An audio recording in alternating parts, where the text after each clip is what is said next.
dia Poco F7 yang baru aja rilis. Nah, sejak kita review Poco F7 Pro dan F7 Ultra 2 bulan lalu, versi standar ini emang kerasa agak telat muncul. Tapi dengan performa flagship dari Snapdragon 8S Gen 4, layar 6,83 inci, resolusi 120Hz, dan baterai 6500 mAh, ditambah lagi dengan harga khas Poco. Poco F7 ini kelihatannya jadi pesaing kuat di pasar HP gaming. Tapi gimana sih performa aslinya? Yuk kita bahas lebih dalam. Sekilas Poco F7 ini, pas aku lihat langsung keinget sama satu HP Poco lainnya, yaitu X7 Pro. Poco ini hadir dalam 3 varian warna, putih, silver, dan juga hitam yang lagi aku pegang sekarang. Bagian belakangnya dari kaca, punya desain 2 warna dengan aksen garis diagonal, dan modul kameranya juga punya garis serupa. Kayaknya elemen diagonal ini jadi ciri khas utama desain Poco F7. Kalau dibandingin sama desain X7 Pro, menurut aku Poco F7 ini kelihatan lebih futuristik. Dibungkus frame aluminium dengan layar dan back cover yang flat. Beratnya 212 gram dan tebalnya 8,39 mm.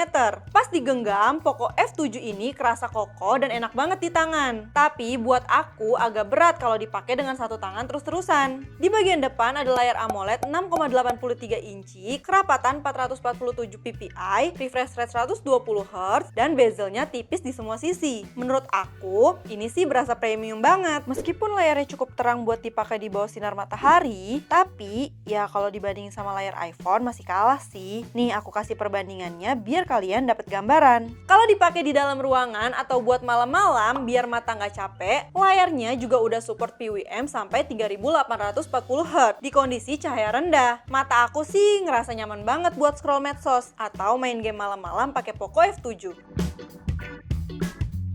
Poco F7 dibekali chipset Snapdragon 8S Gen 4. Performanya hampir sama persis kayak Snapdragon 8 Gen 3. Skor Antutunya tembus 1.917.587 poin. Bahkan ngalahin kakaknya sendiri, F7 Pro, yang padahal punya chipset sedikit lebih kencang. Pas dites main game beneran pakai Perf Dock, Genshin Impact selama 15 menit, setting tertinggi 60 fps aktif. Gamenya jalan stabil di 60 fps dan suhunya dijaga di 40 derajat. Dan sekali lagi, Poco F7 justru lebih minim lag dibanding F7 Pro. Ini cukup bikin aku kaget sih. Lanjut ke PUBG. Pakai grafik Ultra HDR dan frame rate ultra. Gamenya stabil di 40 fps. Lagnya minim banget dan setelah 15 menit main, suhunya cuma 32 derajat Celcius. Masih adem banget. Respon layarnya juga sering disepelein kalau bahas performa. Tapi dari pengalaman aku main game di Poco F7 ini, rasanya cepet dan akurat banget. Gak ada delay atau input lag. Bahkan setelah HP-nya mulai panas.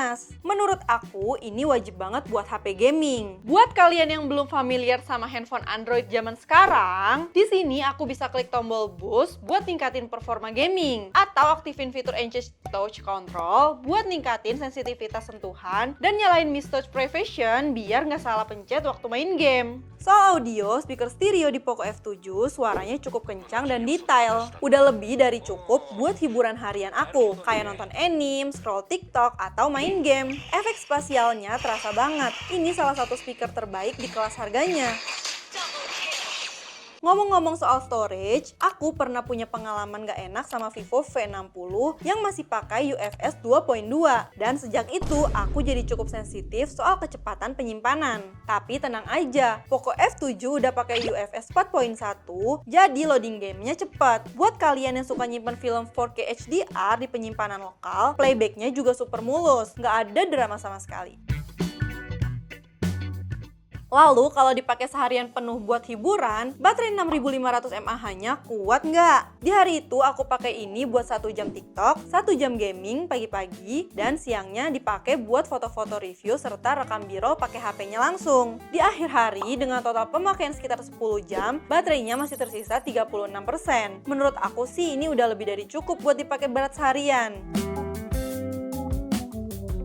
Soal kamera, Poco F7 ini sama kayak versi Pro-nya. Pakai kamera utama 50 megapiksel dan kamera ultrawide 8 megapiksel. Di bagian depan ada kamera selfie 20 megapiksel. Pertama-tama, yuk kita lihat dulu hasil foto portrait dan selfie-nya. Siang hari hasil selfie-nya jelas dan warnanya konsisten. Skin tone dan tekstur kulitnya kelihatan natural di sebagian besar kondisi. Tapi kalau lagi di bawah sinar matahari yang terik, highlight-nya kadang suka agak overexpose. Kalau untuk portrait, performa kamera utamanya harganya masih oke banget dan sesuai ekspektasi. Tapi ya itu, kadang-kadang masih ada isu exposure juga. Tapi kalau pakai lensa ultra wide buat potret, aku sih nggak rekomen. Resolusi 8 megapikselnya berasa kurang. Wajah jadi kelihatan blur dan warna kulitnya punya tint hijau yang lumayan mencolok. Malam hari aku pribadi lebih prefer selfie dibanding potret pakai Poco F7.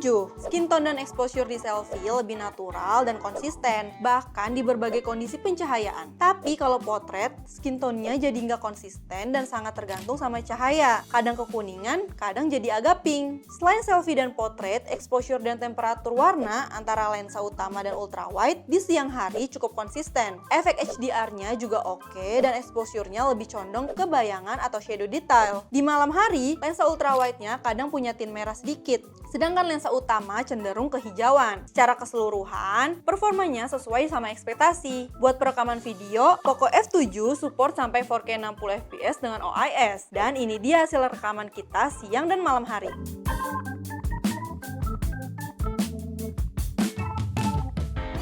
Poco F7 ini udah pakai HyperOS 2.0 yang menurut aku sih udah nggak perlu dijelasin dari awal lagi. Sistem operasinya emang semulus itu. Navigasi menu, buka tutup aplikasi, semuanya jalan super smooth. Pas aku coba buka banyak aplikasi sekaligus kayak gini, sistemnya juga nggak nge-lag sama sekali. Salah satu fitur paling menarik di HyperOS ini adalah waktu kita buka control center. Kita bisa langsung kontrol perangkat Mi Home dari bagian Mi Home-nya. Kebetulan aku di rumah ada vacuum robot dan air purifier. Dan semuanya bisa dikontrol langsung dari sini. Bener-bener bikin pengalaman ekosistemnya terasa praktis banget. Terus kalau kalian lagi pakai wearable dari Xiaomi juga, konektivitasnya di Poco F7 ini terasa seamless dan bermanfaat banget.